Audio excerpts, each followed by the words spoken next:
and then I could put the Rams at 4, right? Yeah. And then the Packers at 5, right? Yeah, you can. Yeah. And then the Falcons at 6. I feel like I'm leaving somebody. Nah, there's only 6. So out of your 6. No, I mean, I know. Like I feel like I'm leaving a team now, but I think I'm good. Alrighty. Now, who do we have representing the NFC in the Super Bowl?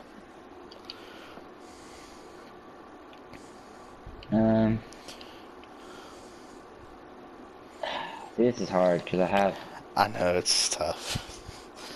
This is hard. This is the hardest conference to predict, by the way. I literally have like 3 teams that I could say. I'm not going to, but like, I'm just letting you know that I have 3 teams. That's pretty much say more than that. I mean, you could say. Yeah, I have about 3 or 4. The Vikings. You could say Green Bay. You could say Atlanta. You could say fuck. Fuck it. Safe bet. I had the Vikings.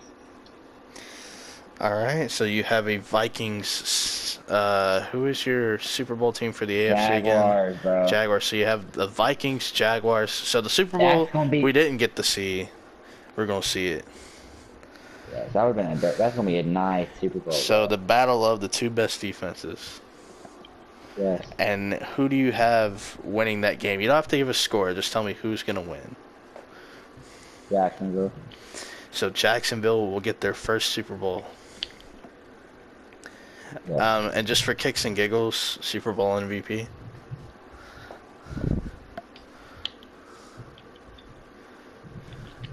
Blake Bortles. Playoff Blake, boy. Take that. Oh boy. Alright, I like it. So my team representing the NFC. This is tough because the teams I was thinking of was Green Bay, Atlanta, New Orleans, or the did I say the Falcons already? Yeah. Falcons, Saints, Packers, or Rams, I feel like are the 4 teams that could represent. I'm going to go with the Saints. So I have Saints Steelers. So I have 2 Hall of Fame quarterbacks going up against each other, where you have 2 really good defenses going up against each other. I have Drew Brees versus Big Ben. And I think Drew Brees is going to win Super Bowl number 2. I know it's weird. Like I kind of No. No, what I want to happen is I want Green Bay versus the worst team in the AFC, and Green Bay wins 63-0. But that's not going to happen. I want, that's what I want. But I think what's going to happen is Saints Steelers. I think the Saints win. Super Bowl MVP goes to Drew Brees, obviously. He gets a 2nd Super Bowl, and we have to start paying a little bit more attention to Drew Brees in those conversations in the lunchroom and stuff, in the bar. You know what I'm talking about, so. We get to that. Nah, you know what I'm talking about. We don't need to sugarcoat it or anything. Yeah, I got you, bro. Alright, well, I think we hit on everything, didn't we?